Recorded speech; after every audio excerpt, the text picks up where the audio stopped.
who says, "There are no handsome or ugly shapes. There are no men able to see handsome or ugly shapes. There exists no sun nor moon. There are no asterisms nor planets. There are no men able to see planets." But other persons say to the blind-born, "There are handsome and ugly shapes. There are men able to see handsome and ugly shapes. There is a sun and moon. There are asterisms and planets. There are men able to see planets." But the blind-born does not believe them, nor accept what they say. Now there is a physician who knows all diseases. He sees that blind-born man and makes to himself this reflection: the disease of this man originates in his sinful actions in former times.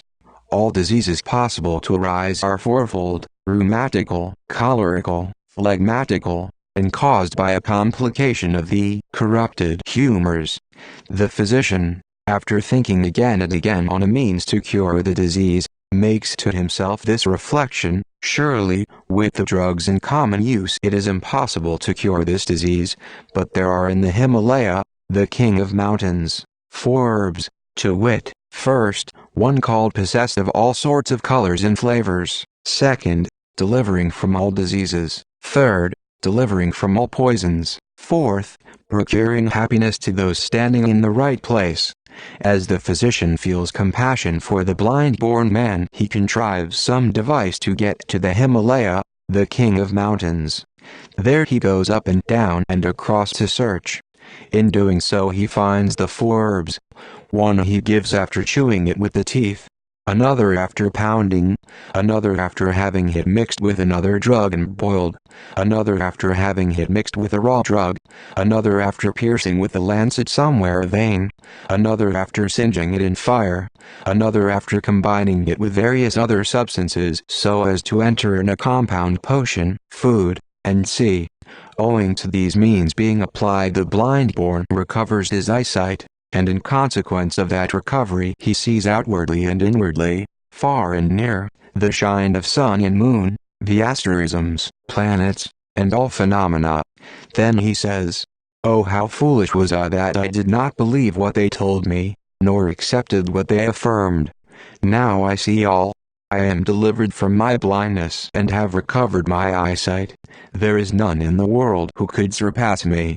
And at the same moment seers of the 5 transcendent faculties, the 5 senses, strong in the divine sight and hearing, in the knowledge of others' minds, in the memory of former abodes, in magical science and intuition, speak to the man thus: "Good man, thou hast just recovered thine eyesight, nothing more, and dost not know yet anything. Whence comes this conceitedness to thee? Thou hast no wisdom, nor art thou a clever man." Further they say to him, "Good man, when sitting in the interior of thy room, thou canst not see nor distinguish forms outside, nor discern which beings are animated with kind feelings and which with hostile feelings. Thou canst not distinguish nor hear at the distance of 5 yoganas the man or the sound of a drum, conch trumpet, and the like. Thou canst not even walk as far as a coz without lifting up thy feet. Thou hast been produced and developed in thy remembering the fact. How then wouldst thou be clever, and how canst thou say, 'I see all'? Good man, thou takest darkness for light, and takest light for darkness." Whereupon the seers are asked by the man, "By what means and by what good work shall I acquire such wisdom and with your favor acquire those good qualities, or virtues?"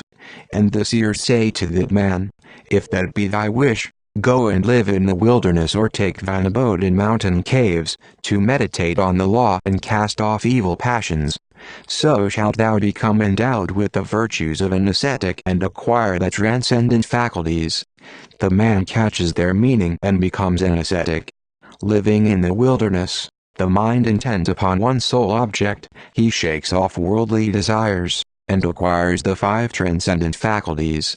After that acquisition he reflects thus: "Formerly I did not do the right thing, hence no good accrued to me. Now, however, I can go whither my mind prompts me. Formerly I was ignorant, of little understanding, in fact, a blind man." Such, Kajiapa, is the parable I have invented to make thee understand my meaning. The moral to be drawn from it is as follows. The word, blind-born, Kajapa, is a designation for the creatures staying in the whirl of the world with its 6 states, the creatures who do not know the true law and are heaping up the thick darkness of evil passions. Those are blind from ignorance, and in consequence of it they build up conceptions, in consequence of the latter name and form, and so forth, up to the genesis of this whole huge mass of evils. So the creatures blind from ignorance remain in the whirl of life, but the Tathagata, who is out of the triple world, feels compassion, prompted by which, like a father for his dear and only son, he appears in the triple world and sees with his eye of wisdom that the creatures are revolving in the circle of the mundane whirl, and are toiling without finding the right means to escape from the rotation. And on seeing this he comes to the conclusion, yon beings, according to the good works they have done in former states, have feeble aversions and strong attachments, or feeble attachments and strong aversions. Some have little wisdom, others are clever, some have soundly developed views, others have unsound views. To all of them the Tathagata skillfully shows 3 vehicles. The seers in the parable, those possessing the 5 transcendent faculties and clear sight, are the Bodhisattvas who produce enlightened thought, and by the acquirement of acquiescence in the eternal law awake us to supreme, perfect enlightenment. The great physician in the parable is the Tathagata. To the blind-born may be likened the creatures blind with infatuation. Attachment, aversion, and infatuation are likened to rheum, bile, and phlegm. The 62 false theories also must be looked upon as such, i.e., as doshas, humors and corrupted humors of the body, faults and corruptions. The 4 herbs are like vanity, or voidness, causelessness, or purposelessness, unfixedness, and reaching nirvana. Just as by using different drugs different diseases are healed, so by developing the idea of vanity, or voidness, purposelessness, unfixedness, which are the principles of emancipation, is ignorance suppressed. The suppression of ignorance is succeeded by the suppression of conceptions, or fancies, and so forth, up to the suppression of the whole huge mass of evils. And thus one's mind will dwell no more on good nor on evil. To the man who recovers his eyesight is likened the votary of the vehicle of the disciples and of Pratika Buddhas. He rends the ties of evil passion in the whirl of the world. Freed from those ties he is released from the triple world with its 6 states of existence. Therefore the votary of the vehicle of the disciples may think and speak thus, there are no more laws to be penetrated. I have reached nirvana. Then the Tathagata preaches to him, how can he who has not penetrated all laws have reached nirvana? The Lord rouses him to enlightenment, and the disciple, when the consciousness of enlightenment has been awakened in him, no longer stays in the mundane whirl, but at the same time has not yet reached nirvana. As he has arrived at true insight, he looks upon this triple world in every direction as void, resembling the produce of magic, similar to a dream, a mirage, an echo. He sees that all laws and phenomena are unborn and undestroyed, not bound and not loose, not dark and not bright. He who views the profound laws in such a light sees, as if he were not seeing, the whole triple world full of beings of contrary and omnifarious fancies and dispositions. And on that occasion, in order to more amply explain the same subject, the Lord uttered the following stanzas. 45. As the rays of the light on all men, good and bad, without deficiency in one case or surplus in the other. 46. The wisdom of the Tathagata shines like the sun and moon, leading all beings without partiality. 47. As the potter, making clay vessels, produces from the same clay pots for sugar, milk, ghee, or water. 48. Some for impurities, others for curdled milk, the clay used by the artificer for the vessels being of but one sort. 49. As a vessel is made to receive all its distinguishing qualities according to the quality of the substance laid into it, so the Tathagatas, on account of the diversity of taste, 50. Mention the diversity of vehicles, though the Buddha vehicle be the only indisputable one. He who ignores the rotation of has no perception of blessed rest. 51. But he who understands that all laws are void and without reality, and without individual character, penetrates the enlightenment of the perfectly enlightened lords in its very essence. 52. One who occupies a middle position of wisdom is called a pratyekajina, i.e. Pratyekabuddha.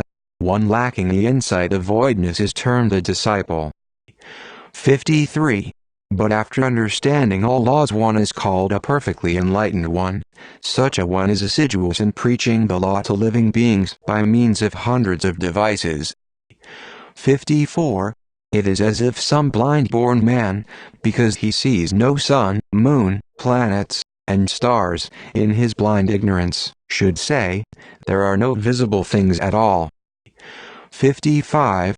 But a great physician taking compassion on the blind man, goes to the Himalaya, where, seeking a cross, up and down.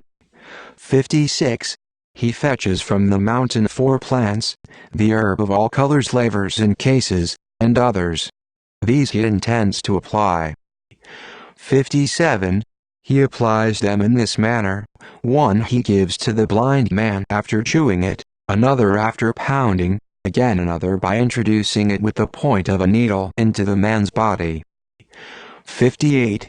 The man having got his eyesight, sees the sun, moon, planets, and stars, and arrives at the conclusion that it was from sheer ignorance that he spoke thus as he had formerly done. 59. In the same way do people of great ignorance, blind from their birth, move in the turmoil of the world, because they do not know the wheel of causes and effects, the path of toils. 60. In the world so blinded by ignorance appears the highest of those who know all, the Tathagata, the great physician, of compassionate nature. 61. As an able teacher he shows the true law, he reveals supreme Buddha enlightenment to him who is most advanced. 62. To those of middling wisdom the leader preaches a middling enlightenment, again another enlightenment he recommends to him who is afraid of the mundane world. 63.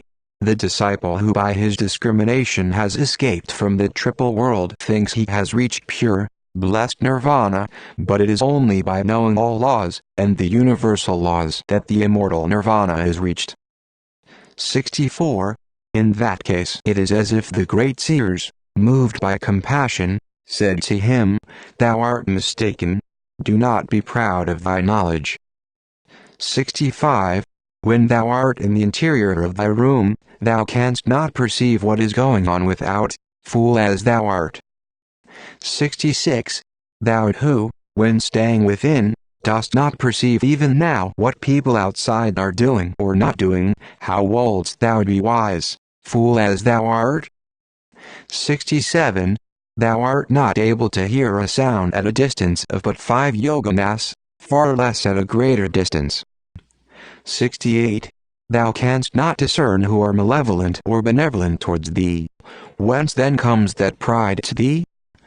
69. If thou hast to walk so far as a course, thou canst not go without a beaten track, and what happened to thee when in thy mother's womb thou hast immediately forgotten. 70. In this world he is called all-knowing who possesses the 5 transcendent faculties, but when thou who knowest nothing pretendest to be all-knowing, it is an effect of infatuation. 71. If thou art desirous of omniscience, direct thy attention to transcendent wisdom, then betake thyself to the wilderness and meditate on the pure law, by it thou shalt acquire the transcendent faculties. 72.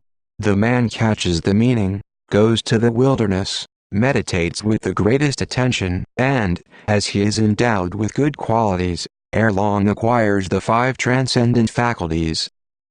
73. Similarly all disciples fancy having reached nirvana, but the Jina instructs them, by saying, "This is a temporary repose, no final rest."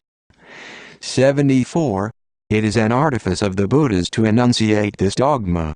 There is no real nirvana without all-knowingness. Try to reach this. 75. The boundless knowledge of the three paths of time, the six utmost perfections, paramitas, voidness, the absence of purpose or object, the absence of finiteness. 76. The idea of enlightenment and the other laws leading to nirvana, both such as are mixed with imperfection and such as are exempt from it, such as are tranquil and comparable to ethereal space. 77. The four Brahmaviharas and the four Sangrahas, as well as the laws sanctioned by eminent sages for the education of creatures. 78. He who knows these things and that all phenomena have the nature of illusion in dreams, that they are pithless as the stem of the plantain, and similar to an echo. 79. And who knows that the triple world throughout is of that nature, not fasted, not ludge, he knows rest. 80. He who considers all laws to be alike, void, devoid of particularity and individuality, not derived from an intelligent cause, nay, who discerns that nothingness is law. 81. Such a one has great wisdom and sees the whole of the law entirely. There are no three vehicles by any means, there is but one vehicle in this world. 82. All laws, or the laws of all, are alike, equal, for all, and ever alike. Knowing this, one understands immortal blessed nirvana. Previous, next. Lotus Sutra homepage 010205.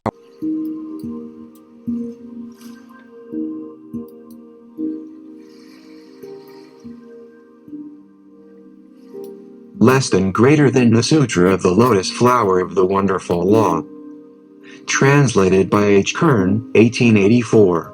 Chapter 2. Skillfulness. The Lord then rose with recollection and consciousness from his meditation, and forthwith addressed the Venerable Sariputra. The Buddha knowledge, Sariputra, is profound, difficult to understand, difficult to comprehend.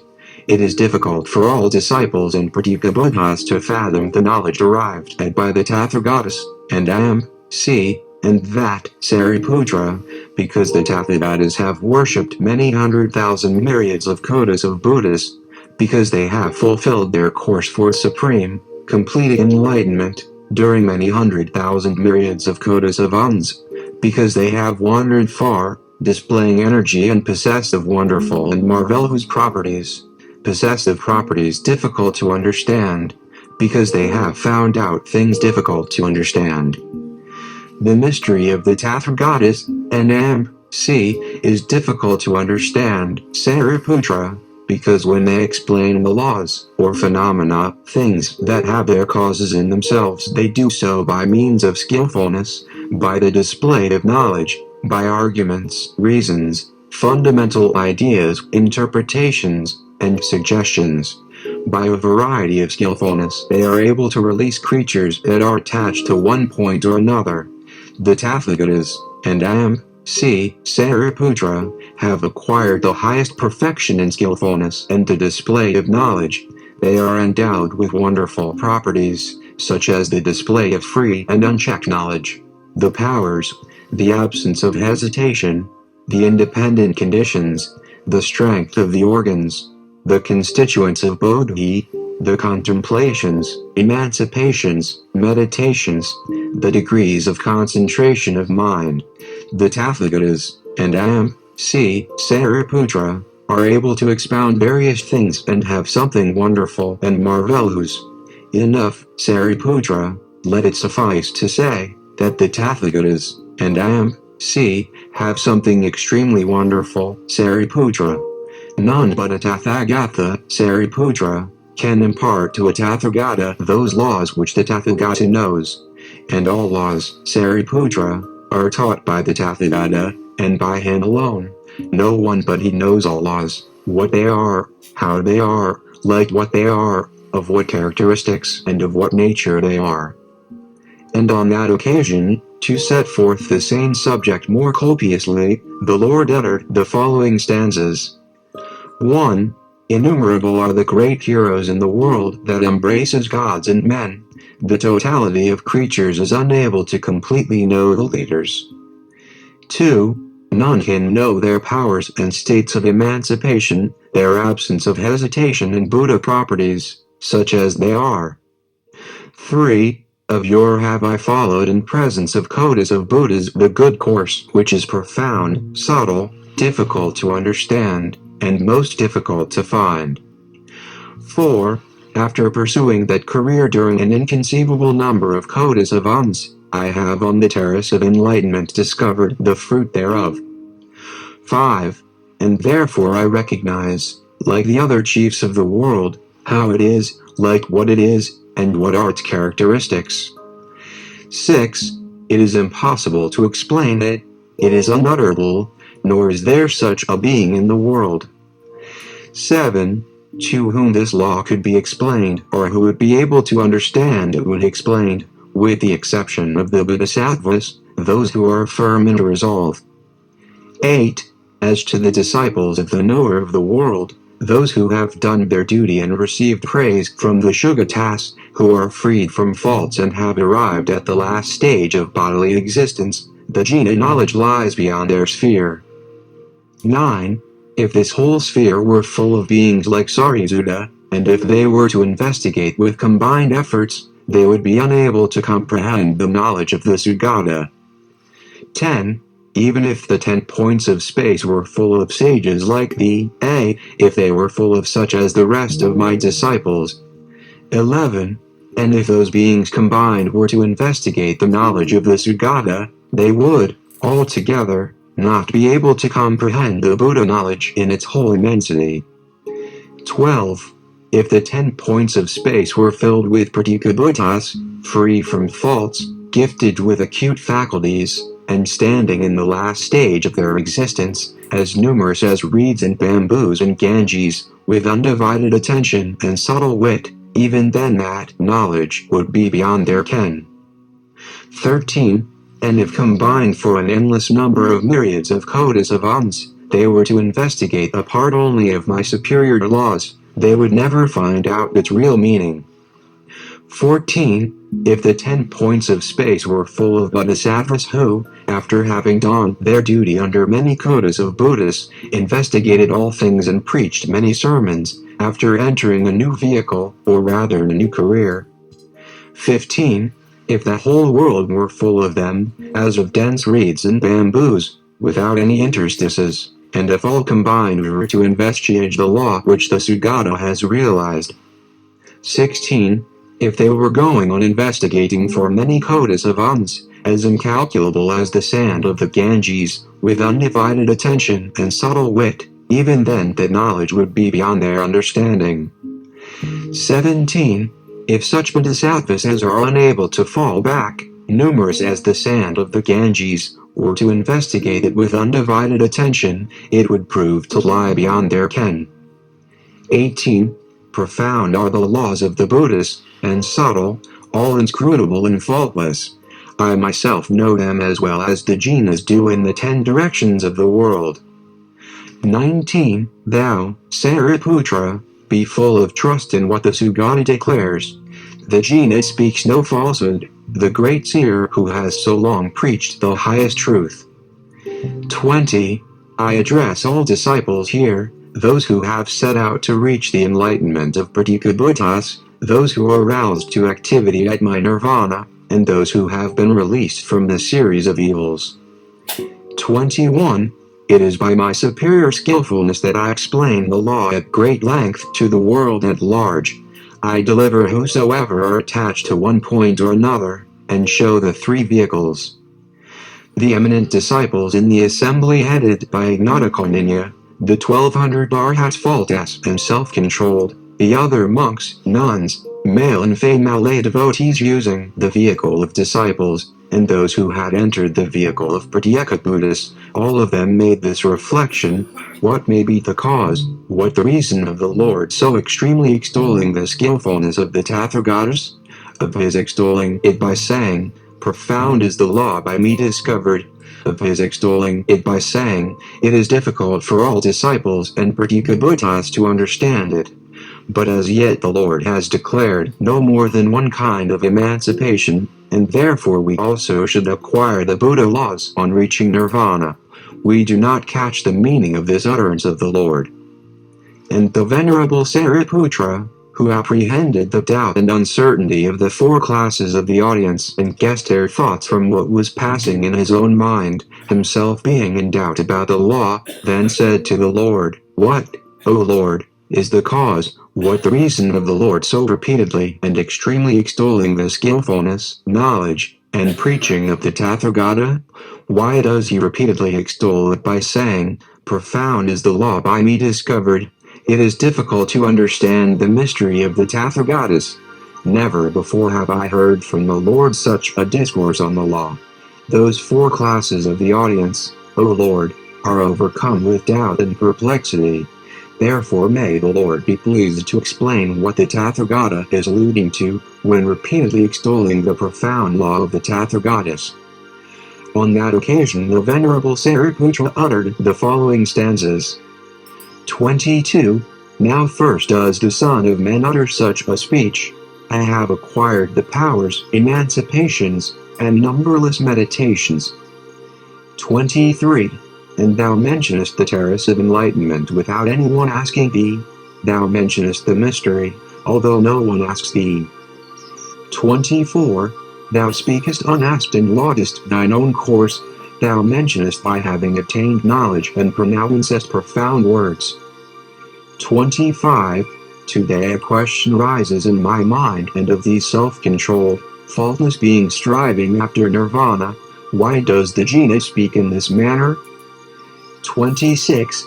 Those who aspire to the enlightenment of Pratika Buddhas, the nuns and monks, gods, nagas, goblins, gandharvas, and great serpents, are talking together, while looking up to the highest of men. 27. And ponder in perplexity. Give an elucidation, great sage, to all the disciples of Sugata here assembled. 28. Myself have reached the perfection of virtue, have been taught by the Supreme Sage. Still, O highest of men, even in my position I feel some doubt whether the course of duty shown to me shall receive its final sanction by nirvana. 29. Let thy voice be heard, O thou whose voice resounds like an egregious kettle drum. Proclaim thy law such as it is.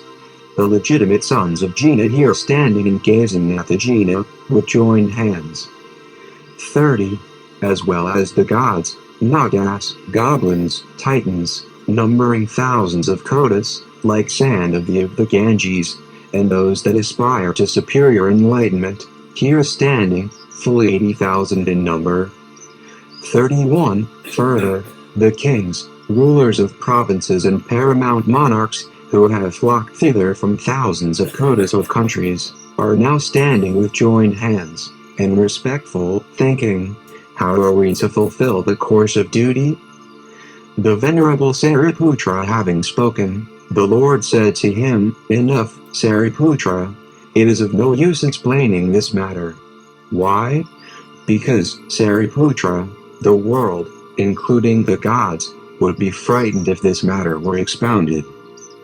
But the Venerable Sariputra entreated the Lord a second time, saying, Let the Lord expound, let the Sugata expound this matter, for in this assembly, O Lord, there are many hundreds, many thousands, many 100,000s, many 100,000 myriads of kotas of living beings who have seen former Buddhas, who are intelligent, and will believe, value, and accept the words of the Lord.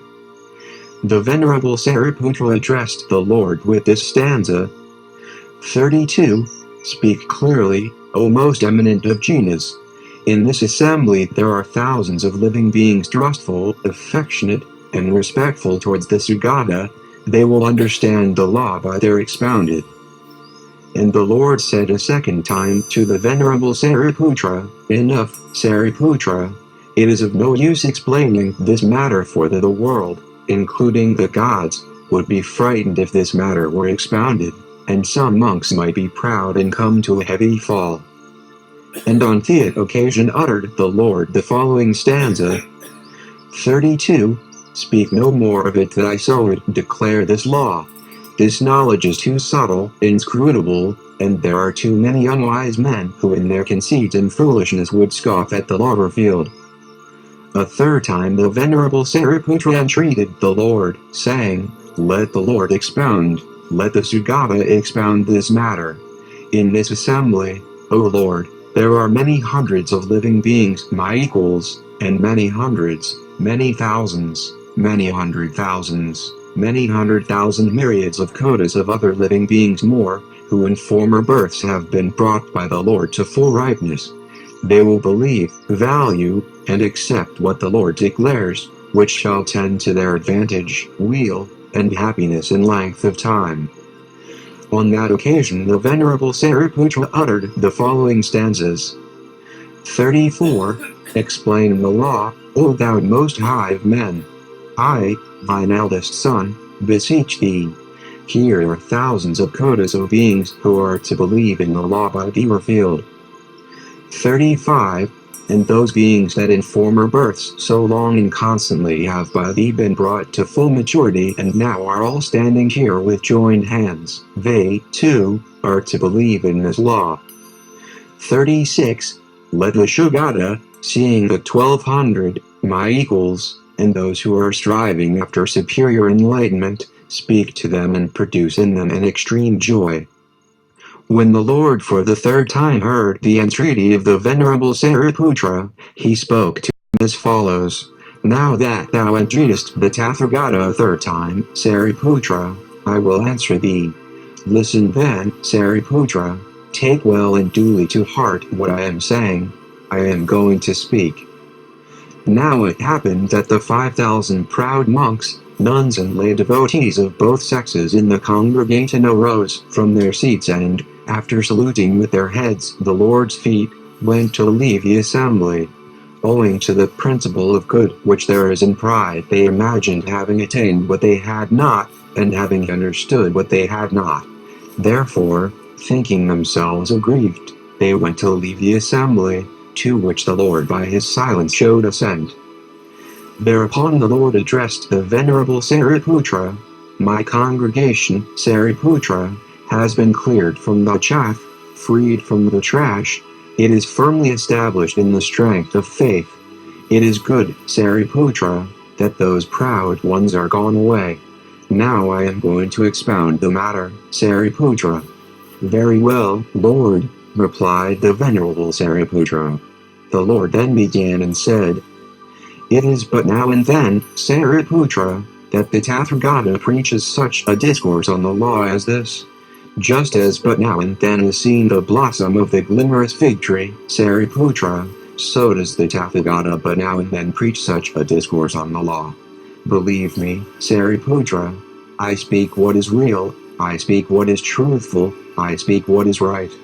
It is difficult to understand the exposition of the mystery of the Tathagata, Sariputra, for in elucidating the law, Sariputra, I use hundred thousands of various skillful means, such as different interpretations, indications, explanations, illustrations. It is not by reasoning, Sariputra, that the law is to be found. It is beyond the pale of reasoning, and must be learned from the Tathagata. For, Sariputra, it is for a sole object, a sole aim, verily a lofty object, a lofty aim that the Buddha, the Tathagata, and I.M.C. appears in the world. And what is that sole object, that sole aim, that lofty object, that lofty aim of the Buddha, the Tathagata, and I.M.C. appearing in the world?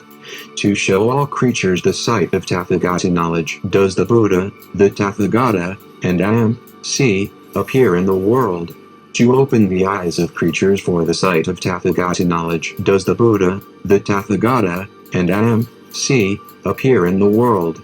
This, O Sariputra, is the sole object, the sole aim, the sole purpose of his appearance in the world. Such then, Sariputra, is the sole object, the sole aim, the lofty object, the lofty aim of the Tathagata, and it is achieved by the Tathagata. For, Sariputra, I do show all creatures the sight of Tathagata knowledge. I do open the eyes of creatures for the sight of Tathagata knowledge, Sariputra. I do firmly establish the teaching of Tathagata knowledge, Sariputra. I do lead the teaching of Tathagata knowledge on the right path, Sariputra. By means of one sole vehicle, to wit, the Buddha vehicle, Sariputra, do I teach creatures the law. There is no second vehicle, nor a third.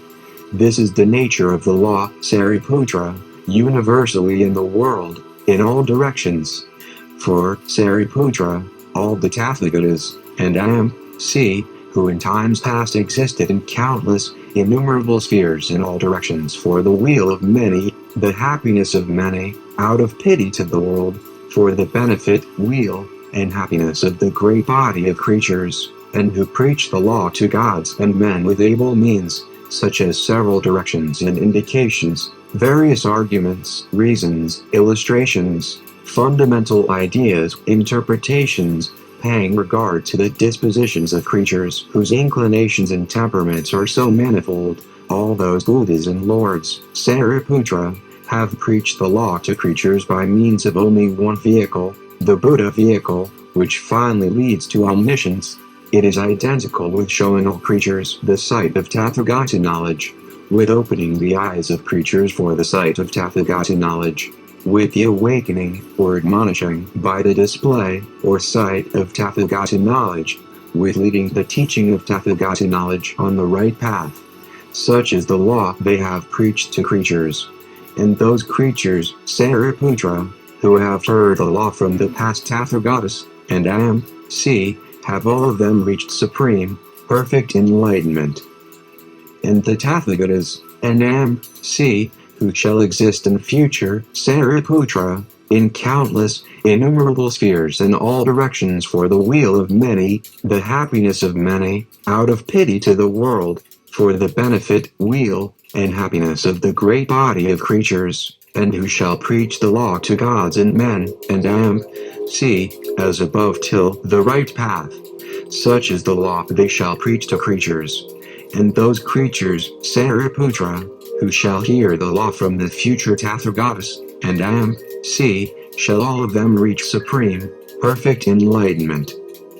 And the Tathagatas, and M.C., who now at present are staying, living, existing, Sariputra, in countless, innumerable spheres in all directions, and M.C., and who are preaching the law to gods and men, and M.C., as above till the right path.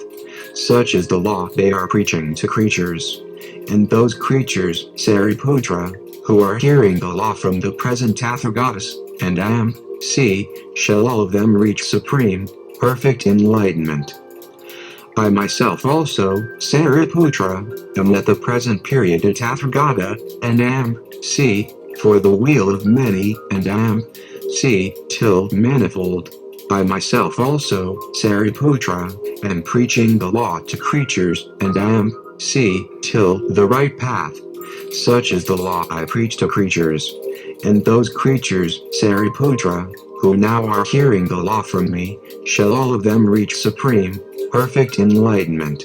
In this sense, Sariputra, it must be understood that nowhere in the world a second vehicle is taught, far less a third. Yet, Sariputra, when the Tathagatas, and M.C., happen to appear at the decay of the epoch, the decay of creatures, the decay of besetting sins, the decay of views, or the decay of lifetime, when they appear amid such signs of decay at the disturbance of the epoch, when creatures are much tainted, full of greed and poor in roots of goodness, then, Sariputra, the Tathagatas, and M.C. use skillfully to designate that one and sole Buddha vehicle by the appellation of the threefold vehicle. Now, Sariputra, such disciples, arhats, or Pratika Buddhists do not hear their actually being called to the Buddha vehicle by the Tathagata, who do not perceive, nor heed it. Those, Sariputra, should not be acknowledged as disciples of the Tathagata, nor as arhats, nor as Pratika Buddhas. Again, Sariputra, If there be some monk or nun pretending to arhatship without an earnest vow to reach supreme, perfect enlightenment and saying, I am standing too high for the Buddha vehicle, I am in my last appearance in the body before complete nirvana, then, Sariputra, consider such a one to be conceited. For, Sariputra, it is unfit, it is improper that a monk, a faultless arhat, should not believe in the law which he hears from the Tathagata in his presence. I leave out of question when the Tathagata shall have reached complete nirvana, for at that period, that time, Sariputra, when the Tathagata shall be wholly extinct, there shall be none who either knows by heart or preaches such sutras as this. It will be under other Tathagatas, and see, that they are to be freed from doubts. In respect to these things believe my words, Sariputra, value them, take them to heart, for there is no falsehood in the Tathagatas, Sariputra. There is but one vehicle, Sariputra, and that the Buddha vehicle. And on that occasion to set forth this matter more copiously the Lord uttered the following stanzas. 37. No less than 5,000 monks, nuns, and lay devotees of both sexes, full of unbelief and conceit. 38. Remarking this slight, went, defective in training and foolish as they were, away in order to beware of damage. 39. The Lord, who knew them to be the dregs of the congregation, exclaimed, they have no sufficient merit to hear this law. 40. My congregation is now pure, freed from chaff, the trash is removed and the pith only remains. 41. Hear from me, Sariputra, how this law has been discovered by the highest man, and how the mighty Buddhas are preaching it with many hundred proofs of skillfulness. 42. One know that disposition and conduct, the various inclinations of kotas of living beings in this world, I know their various actions and the good they have done before. 43. Those living beings I initiate in this law by the aid of manifold interpretations and reasons, and by hundreds of arguments and illustrations have I, in one way or another, gladdened all creatures. 44. I utter both sutras and stanzas, legends, gaitakas, and prodigies, besides hundreds of introductions and curious parables. 45. I show nirvana to the ignorant with low dispositions, who have followed no course of duty under many kotas of Buddhists, are bound to continued existence and wretched. 46. The self-born one uses such means to manifest Buddha knowledge, but it shall never say to them, ye also are to become Buddhas. 47. Why should not the Mighty One, after having waited for the right time, speak, now that he perceives the right moment is come? This is the fit opportunity, met somehow, of commencing the exposition of what really is. 48. Now the word of my commandment, as contained in 9 divisions, has been published according to the varying degree of strength of creatures. Such is the device I have shown in order to introduce creatures to the knowledge of the giver of boons. 49. And to those in the world who have always been pure, wise, good-minded, compassionate Sansa Buddha and done their duty under many kotas of Buddhas will I make known amplified sutras. 50.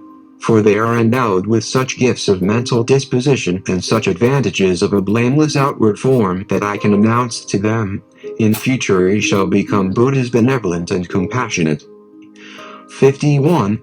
Hearing which, all of them will be pervaded with delight at the thought, we shall become Buddhas preeminent in the world, and I, perceiving their conduct, will again reveal amplified sutras. 52.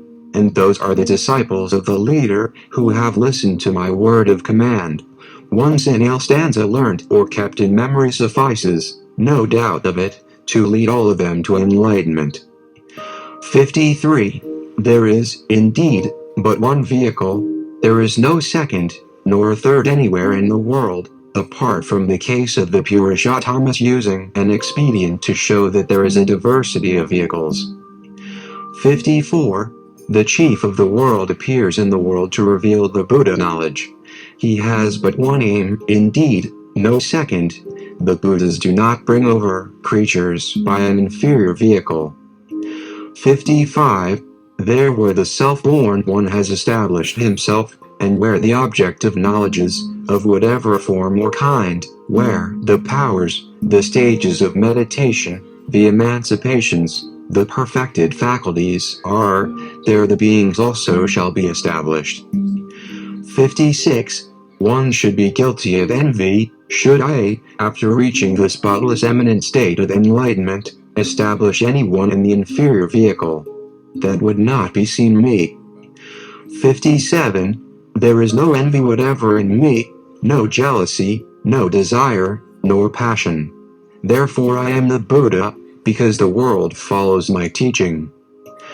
58. When, splendidly marked with the 32 characteristics, I am illuminating this whole world, and, worshipped by many hundreds of beings, I show the unmistakable stamp of the nature of the law. 59. Then, Sariputra, I think thus, how will all beings by the 32 characteristics mark the self-born seer, who of his own accord sheds his luster all over the world? 60. And while I am thinking and pondering, when my wish has been fulfilled and my vow accomplished, I no more reveal Buddha knowledge. 61. If, O son of Sari, I spoke to the creatures, vivify in your minds the wish for enlightenment, they would in their ignorance all go astray and never catch the meaning of my good words. 62. And considering them to be such, and that they have not accomplished their course of duty in previous existences, I see how they are attached and devoted to sensual pleasures, infatuated by desire and blind with delusion. 63. From lust they run into distress, they are tormented in the 6 states of existence and people the cemetery again and again. They are overwhelmed with misfortune, as they possess little virtue. 64. They are continually entangled in the thickets of sectarian theories, such as, it is and it is not, it is thus and it is not thus. In trying to get a decided opinion on what is found in the 62 heretical theories, they come to embrace falsehood and continue in it. 65. They are hard to correct, proud, hypocritical, crooked, malignant, ignorant, dull. Hence they do not hear the good Buddha call, not once in kotas of births. 66. To those, son of Sari, I show a device and say, put an end to your trouble. When I perceive creatures vexed with mishap, I make them see nirvana. 67. And so do I reveal all those laws that are ever wholly incorrect from the very first.